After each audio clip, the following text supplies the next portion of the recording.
नरेंद्र मोदी के वक्फ कानून पर बड़ी बात यह है कि सुप्रीम कोर्ट ने इस पर रोक नहीं लगाई।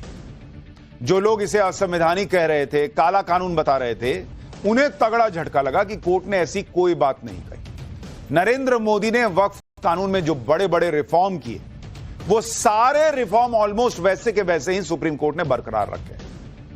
और नरेंद्र मोदी ने क्या क्या बदलाव किए थे और वो बदलाव सुप्रीम कोर्ट के फैसले के बाद भी कैसे जस के तस से, पहले आपको इसके बारे में बताता हूं। पहला बड़ा बदलाव जो नरेंद्र मोदी सरकार ने किया था कि वक्फ बाय यूजर की छुट्टी कर दी। इसकी अभी भी वापसी नहीं हुई। सुप्रीम कोर्ट ने भी कहा कि ना इसको वापस लाने की जरूरत नहीं है। दूसरा बड़ा बदलाव नरेंद्र मोदी ने किया था कि बोर्ड में गैर मुसलमानों की एंट्री का प्रावधान रख दिया था। सुप्रीम कोर्ट ने भी बरकरार रखा भाई कि गैर मुसलमान रहेगा वक्फ बोर्ड में। उल्टे कोर्ट ने गैर मुसलमानों की संख्या भी तय करके अपनी मुहर लगा दी कि भाई इतना तो रहना ही रहना होगा। तीसरा बड़ा बदलाव नरेंद्र मोदी ने किया कि वक्फ बोर्ड में महिलाओं को हक दो, बोहरा समुदाय के लिए अलग से वक्फ बोर्ड बनाओ। ये सारे बदलाव भी जस के तस रहेंगे, कोर्ट ने इनको भी नहीं छेड़ा कि ना ठीक काम है, रहने दो। चौथा बदलाव, सरकारी संपत्तियों से भी वक्फ का कब्जा हटाने के लिए प्रावधान किए। नए कानून में नियम बनाए और उन नियमों पर कोर्ट ने रोक नहीं लगाई। पांचवा बदलाव, एएसआई की जो संपत्ति होती है उसको वक्फ के कब्जे हटाने के लिए नए नियम बनाए गए उस पर से। उन नियमों को भी कोर्ट ने नहीं हटाया। यानी कुल मिलाकर मोटा मोटी जो बदलाव नरेंद्र मोदी सरकार चाहती थी, इस देश में न सिर्फ गैर मुसलमानों को बल्कि गरीब मुसलमान, उसकी जमीन भी लोगों ने उठा के वक्फ कर दी, उसको भी कब्जा लिया वक्फ के नाम पर। वो खत्म होना चाहिए। वक्फ बोर्ड में जो कुछ लोगों का कब्जा है, वो कब्जा खत्म होना चाहिए। सबको मौका दो, सबका रिप्रेजेंटेशन दो, महिलाओं को भी लाओ। तो जो बदलाव मोदी सरकार ने किया, लगभग सारे वो बदलाव कोर्ट में भी मान लिए गए और कोर्ट ने उनमें से ज्यादातर चीजों पर रोक नहीं लगाई। किस पे लगाई वो आगे बताऊंगा। सबसे बड़ी बात जो रही कि वक्फ बाय यूजर के जिस प्रावधान को नरेंद्र मोदी ने रद्द किया था, उस प्रावधान की वापसी सुप्रीम कोर्ट के फैसले के बाद भी नहीं हो पाई। यानी नरेंद्र मोदी का यह फैसला सुप्रीम कोर्ट और संविधान के टेस्ट में पास हो गया। वक्फ बाय यूजर का मतलब ऐसी संपत्तियों से है जिनका लंबे समय से धार्मिक या धर्म के कार्यों में इस्तेमाल हो रहा होता है और इस वजह से उन्हें वक्फ की संपत्ति मान लिया जाता है कि नहीं, बहुत दिन से हम कर रहे हैं तो ये वक्फ कर दिया हमने। मान लीजिए कोई जमीन है, आपने कहा हम बहुत दिन से यहां नमाज पढ़ रहे हैं, हम बहुत दिन से यहां पे कोई कार्यक्रम कर रहे हैं, धर्म का कर रहे हैं, अब ये वक्फ कर दिया मैंने, तो वक्फ बाय यूजर हो गया, वक्फ बाय यूज हो गया। भले ही औपचारिक दस्तावेज हो ना हो, फर्क नहीं पड़ता था। वक्फ संशोधन कानून में वक्फ बाय यूजर के प्रावधान को ही हटा दिया गया कि बहुत ऐसे कैसे चलेगा, कागज है ये नहीं, आप कह रहे कि नहीं हम तो कर दिए तो कर दिए। तो याचिकाकर्ताओं ने इसका बड़ा विरोध किया कि अरे वक्फ बाय यूजर कैसे हटा दीजिएगा, ये तो मुसलमानों के साथ अन्याय हो जाएगा। सुप्रीम कोर्ट ने वक्फ बाय यूजर के कॉन्सेप्ट को सही नहीं माना और कहा कि कई बार इसका गलत प्रयोग होता है, इसलिए वक्फ बाय यूजर पर रोक जारी रहेगी। कोर्ट ने कहा कि वक्फ का कानून 1923 से है। अगर मुतवल्ली ने 102 साल से वक्फ का रजिस्ट्रेशन नहीं कराया, जैसे पहले के कानून में प्रावधान था, तो वो कैसे दावा कर सकता है बॉस कि बिना रजिस्ट्रेशन के भी वक्फ संपत्ति मानी जाएगी?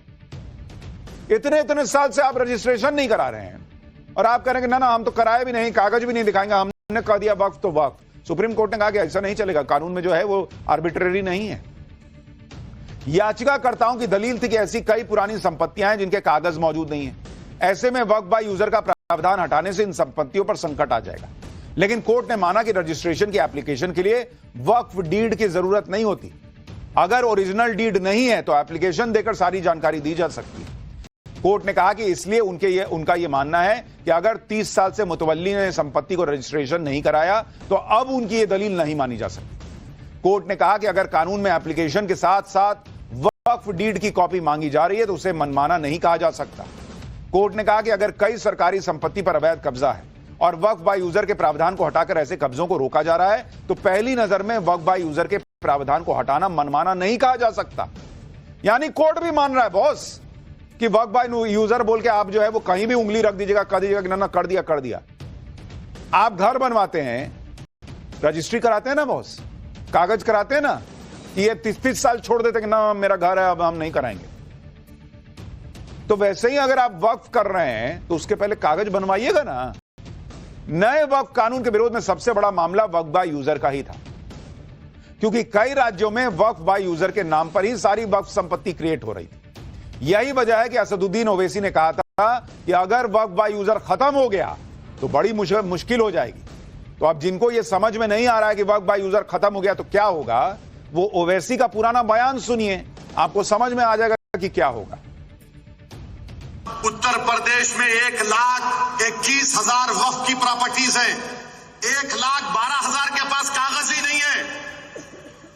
वक्फ का यूजर खत्म हो गया तो जायदादें कौन लेगा? वो जायदादें कौन लेगा बताओ? तुम्हारे पास लीगल उसके ऊपर इख्तियारी नहीं होगा, कोई भी घुस जाएगा।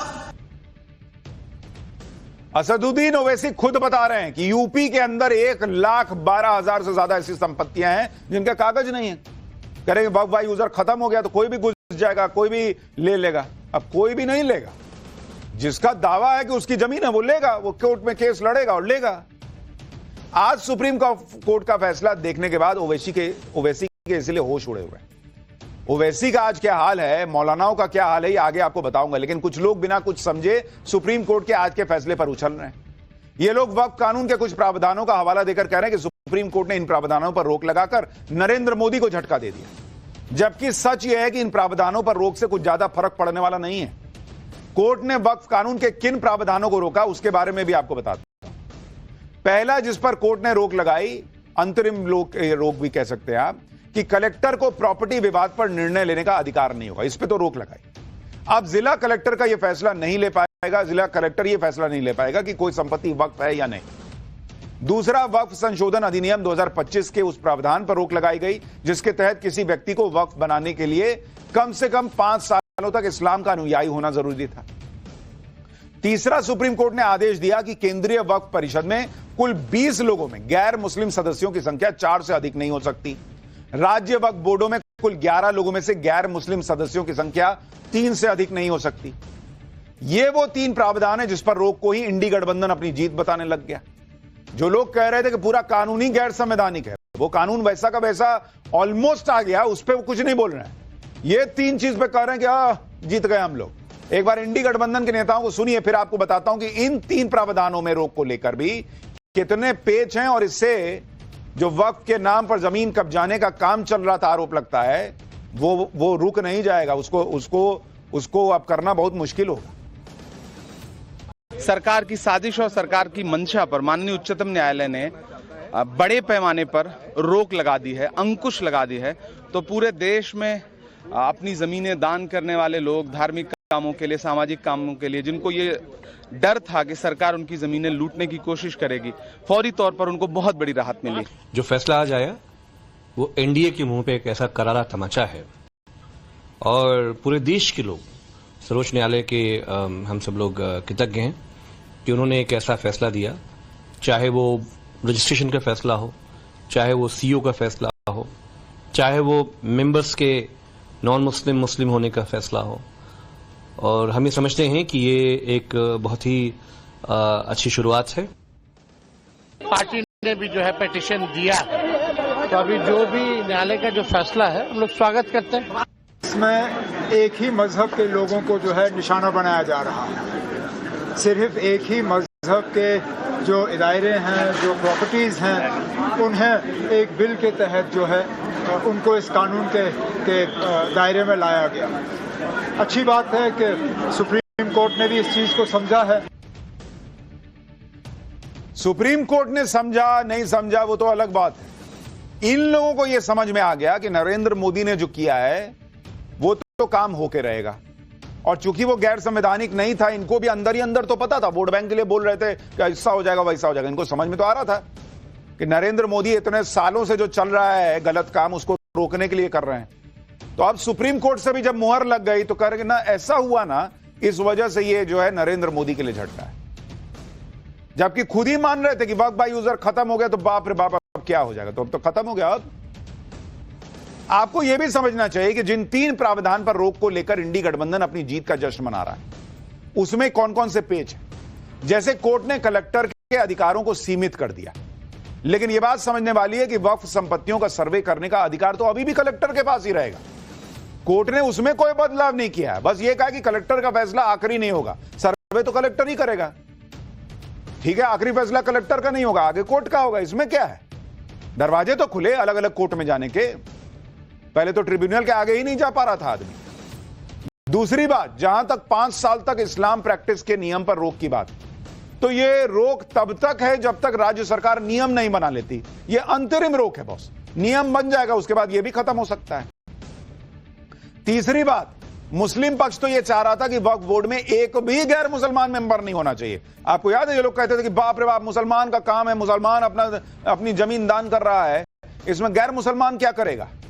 लेकिन उनकी यह मांग कोर्ट ने नहीं मानी। सुप्रीम कोर्ट ने साफ कह दिया कि भाई मिनिमम जो है 4 लोग आपको रखने ही होंगे मैक्सिमम। सुप्रीम कोर्ट ने जिन प्रावधानों पर रोक लगाई है उसमें भी कई पेच है। यही वजह है कि वक्फ कानून के खिलाफ बड़ी लड़ाई लड़ने वाले असदुद्दीन ओवैसी भी खुद मान रहे हैं कि सुप्रीम कोर्ट का फैसला बड़ी जीत कम, बड़ा झटका ज्यादा है। सुनिए ओवैसी को। अब आप ये देखिए कि ऑनरेबल सुप्रीम कोर्ट ने ये कहा है कि 5 साल का जो एक्ट में था कि उसको 5 साल मुसलमान उन्हें दिखाना पड़ेगा, वो कंप्लीट स्टे नहीं है। ऑनरेबल सुप्रीम कोर्ट ने ये कहा है कि रूल्स को अगर फ्रेम कर देते हैं तो फिर वो लागू हो जाएगा, रूल्स बना देंगे। दूसरी बात यह है कि सुप्रीम कोर्ट ने कलेक्टर के ऊपर जो इंक्वायरी का था प्रोविजन, उसके ऊपर उन्होंने रोक लगाई है।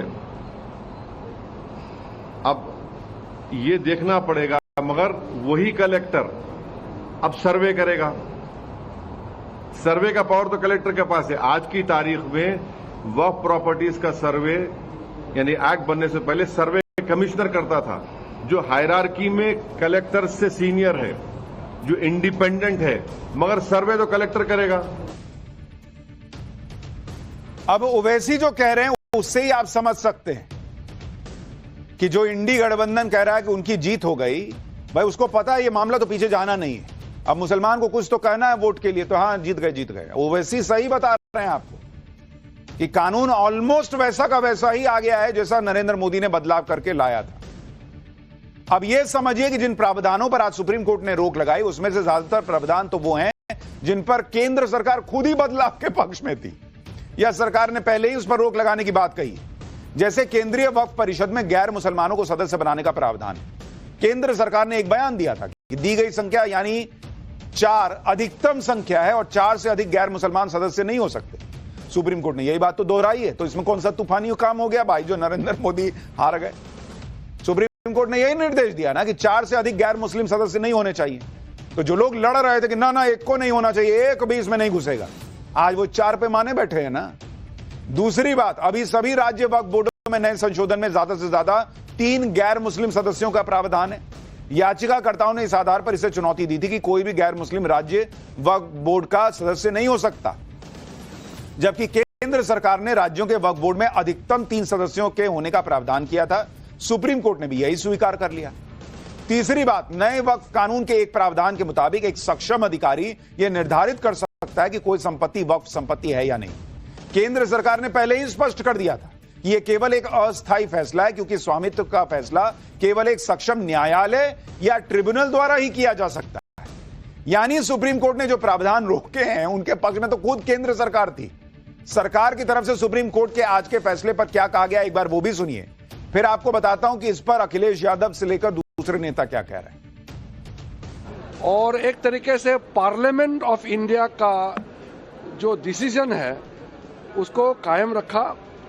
एक जो प्रैक्टिसिंग मुस्लिम का जो मामला है उसको हम लोग देखेंगे, रूल्स में भी क्या उसका रखना है, लेकिन ओवरऑल जो पूरे डिटेल तो मैंने अभी जजमेंट पढ़ा नहीं है, लेकिन जजमेंट का स्पिरिट और जो पूरा संपूर्ण ऑर्डर का भाव को मैं कहना चाहता हूँ कि हमारे लिए, देश के लिए बहुत अच्छा जजमेंट आया। कुछ लोग सुप्रीम कोर्ट में बिना मतलब चैलेंज करता है, पार्लियामेंट का अथॉरिटी को चैलेंज नहीं कर सकता है, कोई प्रावधान को लेकर के जरूर चैलेंज कर सकता है, लेकिन सुप्रीम कोर्ट ने उसका भी अपना मोहर लगाया है। सुप्रीम कोर्ट का आज का फैसला नरेंद्र मोदी के रिफॉर्म की बहुत बड़ी जीत है। यही वजह है कि इंडी गठबंधन में कांग्रेस